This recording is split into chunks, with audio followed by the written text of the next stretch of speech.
पंकुताई हा शब्द वापरतो त्याचं कारण असं आहे, गोपीनाथराव त्यांना पंकू म्हणायचे आणि आमच्यापेक्षा लहान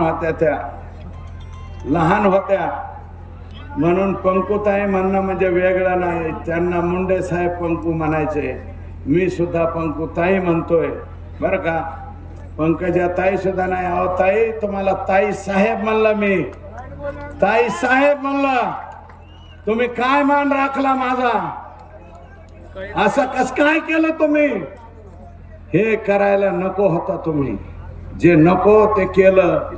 मला पाडायला निघाला आणि ही शिट्टी आणता माझ्या विरोधात.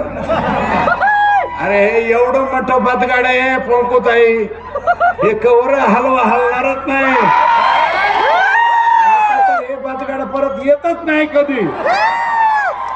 आणि यांच्या संस्थेवर काम करणाऱ्या मास्तरांनो,